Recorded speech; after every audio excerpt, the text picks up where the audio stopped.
Global मंथन news में आपका स्वागत है। अमृत काल का ये पहला बजट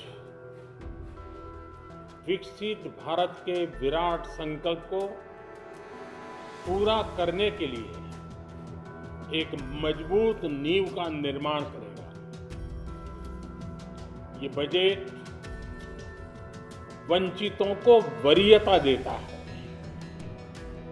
ये बजट आज की एस्पिरेशनल सोसाइटी, गांव, गरीब, किसान, मध्यम वर्ग सभी के सपनों को पूरा करेगा।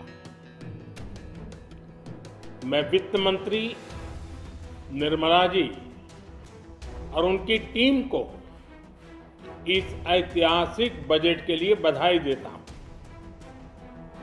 साथियों, परंपरागत रूप से अपने हाथ से औजारों और टूल्स से कड़ी मेहनत कर कुछ न कुछ सृजन करने वाले करोड़ों विश्वकर्मा इस देश के निर्माता है।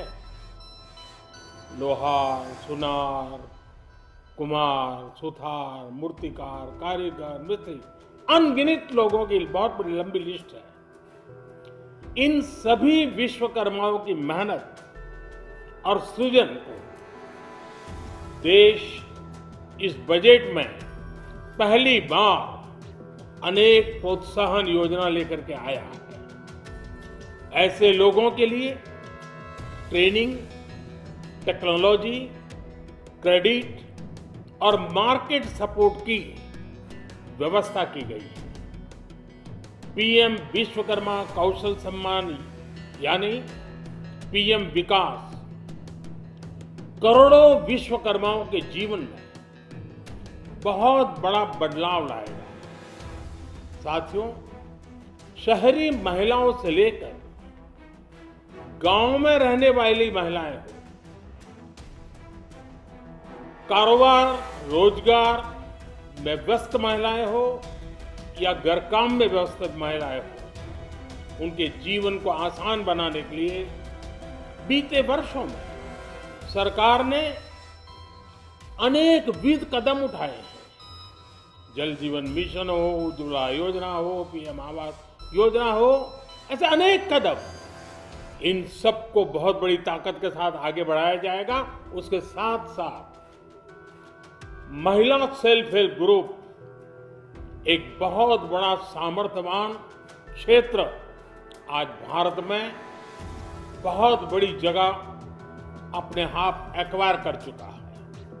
उनको अगर थोड़ा सा बल मिल जाए तो मिरेकल कर सकते हैं। और इसलिए विमेन सेल्फ हेल्प ग्रुप उनके सर्वांगीण के विकास के लिए नई पहल इस बजट में एक नया आयाम जोड़ेगी। महिलाओं के लिए एक विशेष बचत योजना भी शुरू की जा रही है और जनधन अकाउंट के बाद ये विशेष बचत योजना सामान्य परिवार की गृहिणी माताओं बहनों को बहुत बड़ी ताकत देने वाली है। ये बजट सहकारिता को ग्रामीण अर्थव्यवस्था के विकास की धुरी बनाएगा। सरकार ने कोऑपरेटिव सेक्टर में दुनिया की सबसे बड़ी अन्न भंडारण योजना बनाई है, स्टोरेज कैपेसिटी। बजट में नए प्राइमरी कोऑपरेटिव्स बनाने के लिए एक महत्वाकांक्षी योजना का भी ऐलान हुआ है। इससे खेती के साथ साथ दूध और मछली उत्पादन के क्षेत्र का विस्तार होगा। किसानों, पशुपालकों और मछुआरों को अपने उत्पाद की बेहतर कीमत मिलेगी। साथियों, अब हमें डिजिटल पेमेंट्स की सफलता को एग्रीकल्चर सेक्टर में दोहराना है। इसलिए इस बजट में हम डिजिटल एग्रीकल्चर इंफ्रास्ट्रक्चर की एक बहुत बड़ी योजना लेकर आए हैं। आज दुनिया इंटरनेशनल मिलेट ईयर मना रही है। भारत में मिलेट्स के अनेक प्रकार हैं, अनेक नाम हैं। आज जब मिलेट्स घर घर में पहुंच रहा है, पूरी दुनिया में पॉपुलर हो रहा है, तो उसका सर्वाधिक लाभ भारत के छोटे किसानों के नसीब में है और इसलिए आवश्यक है कि नए तरीके से उसको आगे ले जाएगा। इसकी एक नई पहचान, विशेष पहचान आवश्यक है। इसलिए अब इस सुपर फूड को श्री अन्न की नई पहचान दी गई है। उसके प्रोत्साहन के लिए भी अनेकविध योजनाएं बनाई गई हैं। श्री अन्न को दी गई प्राथमिकता से देश के छोटे किसानों, हमारे आदिवासी भाई बहन जो किसानी करते हैं, उनको आर्थिक संबल मिलेगा और देशवासियों को एक स्वस्थ जीवन मिलेगा। साथियों, ये बजट सस्टेनेबल फ्यूचर के लिए green growth, green economy, green energy, green infrastructure और ग्रीन जॉब्स को एक अभूतपूर्व विस्तार देगा। बजट में हमने टेक्नोलॉजी और न्यू इकोनॉमी पर बहुत अधिक बल दिया है। एस्पिरेशनल भारत आज road, rail, metro, port, waterways, हर क्षेत्र में आधुनिक इंफ्रास्ट्रक्चर चाहता है।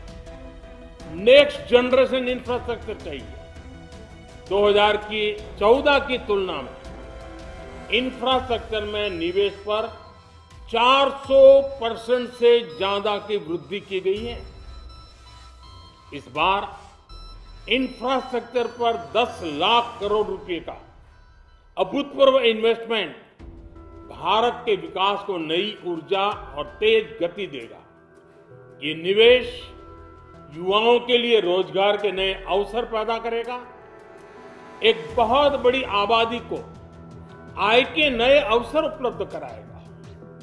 इस बजट में ईज ऑफ डूइंग बिजनेस के साथ साथ हमारे उद्योगों के लिए क्रेडिट सपोर्ट और रिफॉर्म्स के अभियान को आगे बढ़ाया गया है। एमएसएमई के लिए 2 लाख करोड़ रुपए के अतिरिक्त ऋण की गारंटी की व्यवस्था की गई है। अब प्रिजम्पटिव टैक्स की लिमिट बढ़ने से एमएसएमई को ग्रो करने में मदद मिलेगी। बड़ी कंपनियां द्वारा एमएसएमई को समय पर पेमेंट मिले, इसके लिए नई व्यवस्था बनाई गई है। साथियों, बहुत तेजी से बदलते भारत में मध्यम वर्ग, विकास हो या व्यवस्था हो, साहस हो या संकल्प लेने का सामर्थ्य हो, जीवन के हर क्षेत्र में आज भारत का मध्यम वर्ग एक प्रमुख धारा बना हुआ है। समृद्ध और विकसित भारत के सपनों को पूरा करने के लिए मध्यम वर्ग एक बहुत बड़ी ताकत है। जैसे भारत की युवा शक्ति ये भारत का विशेष सामर्थ्य है, वैसे ही बढ़ता हुआ भारत का मध्यम वर्ग भी एक बहुत बड़ी शक्ति है। मध्यम वर्ग को सशक्त बनाने के लिए हमारी सरकार ने बीते वर्षों में अनेकों निर्णय लिए और ईज ऑफ लिविंग को सुनिश्चित किया है। हमने टैक्स रेट को कम किया है, साथ ही प्रोसेस को सिंप्लीफाई, ट्रांसपेरेंट और फास्ट किया है। हमेशा मध्यम वर्ग के साथ खड़ी रहने वाली हमारी सरकार ने मध्यम वर्ग को टैक्स में बड़ी राहत दी है। इस सर्वस्पर्शी और विकसित भारत के निर्माण को गति देने वाले बजट के लिए मैं फिर एक बार निर्मला जी और उनकी पूरी टीम को बहुत बहुत बधाई देता हूं और देशवासियों को भी बहुत बधाई के साथ साथ मैं आह्वान करता हूं, आइए अब नया बजट आपके सामने है, नए संकल्पों को लेकर के चल पड़े 2047 में समृद्ध भारत, समर्थ भारत, हर प्रकार से संपन्न भारत हम बना के रहेंगे। आइए इस यात्रा को हम आगे बढ़ाएं। बहुत बहुत धन्यवाद। आगे आने वाले ऐसे ही समाचारों के लिए चैनल को सब्सक्राइब कर लीजिए। धन्यवाद।